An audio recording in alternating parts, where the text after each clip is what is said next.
Hello, my name is Sophie Edwards, and today I'll be talking to you about the world of worm charming. What is worm charming? Worm charming has many names: fiddling, grunting, snoring, depending on one's technique. In its most basic sense, worm charming is any method that uses vibrations to coax and encourage worms to the surface, where they can be caught and most often used for fishing bait. While digging in the ground is a valid way to find worms, it is not considered worm charming. While worm charming takes more time and effort than buying bait from a store, it is free. Charming techniques were popular among fishermen, saving them some change and a trip to the store. Furthermore, most will agree that worm charming is a fun time and very rewarding. A person's first time experiencing worm charming may seem like magic as the worms pop out of the ground. The origins of worm charming are unknown, but the tradition has been around for a long time, especially in the southern United States, where techniques continued to be passed down from one generation to generation. That said, worm charming is not as well known as it used to be. While the creation of worm charming competitions has encouraged younger generations to partake and even create their own methods, the number of people who can charm worms is still relatively low. Worm charming comes in many different forms, using a variety of tools and instruments to call forth the worms. The most simple technique is twanging, where a garden fork is partially stuck into the ground and wiggled back and forth and/or hit with a stick. Another popular method is fiddling.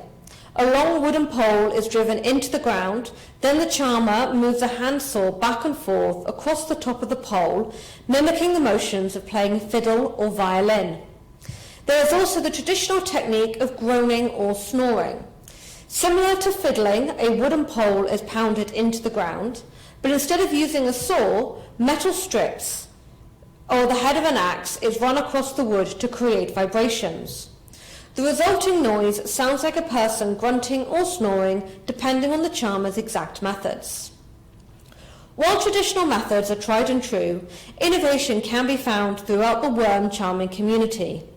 The aim of most worm charmers is to use their created vibrations to mimic the sound of rain, which drive worms up to the surface to avoid flooded tunnels. But some decided to make it rain for themselves and will pour water or other liquids on the ground to catch their worms. A uniquely modern approach to worm charming is the McClucker technique. This technique uses a chainsaw without the cutting chain, which is then placed on top of a submerged wooden pole or directly onto the ground itself. Finally, there are a number of truly artistic techniques that involve music or dancing. Speakers playing loud music of all sorts, from rock and roll to classic symphonies to techno, have been used to coax out worms. Others prefer to make their own music using drums, horns, or woodwinds to charm their worms. Others still will put on a different kind of performance and dance on top of the ground. Tap dancing on a wooden board is most commonly used as it creates the strongest vibrations, though dance numbers are at the charmer's discretion. There are three main worm charming competitions: the World Worm Charming Championships at the International Festival of Worm Charming and the Worm Grunting Festival. While each competition has their own rules and regulations, each competition follows the same basic setup. Competitors are assigned to a plot of ground to charm their worms from and a set amount of time to collect their worms. The worms are then counted and a winner is declared. The World Worm Charming Championships started in 1980 at the local primary school in Williston, Cheshire, in the northwest of England. This competition is considered to be the first worm charming competition with strict rules and guidelines. The WWCC rules are the most common rules used in smaller worm charming competitions. Each year, 2 trophies are given out. The golden worm goes to the charmer, who collected the most worms that year, while the silver worm is awarded to whoever charmed the heaviest worm, the currently being 12.08 grams. The Williston competition started strong with Mr. Tom Shufflebotham setting the initial record of raising 511 worms, a record that has not been beaten for almost 30 years. The rival worm charming competition to the World Worm Charming Championships is the International Festival of Worm Charming in Blackburn, Devon, in southern England. Also making its debut in the 80s, the Blackburn competition differs from the Williston competition, most notably in its use of liquids. Supposedly, the International Festival of Worm Charming was started after a local man relieved himself in a field after one too many pints and was amazed as worms wriggled up to the surface. The current rules of the competition state that any liquid can be used as long as the competitor takes a swig of it first, to prevent any dangerous mixtures from being used. International Festival of Worm Charming is also rife with cheating through the use of black market worms. Across the pond is the Worm Grunting Festival, held in Sopchoppy, Florida, since 2000. Part of the festival includes a ball in which two people are named the Worm Grunting King and Queen.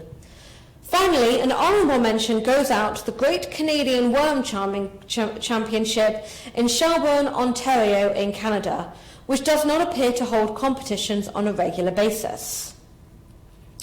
I'm now going to delve deeper into the rules of the World Worm Charming Championships, as they are the most widely used rules.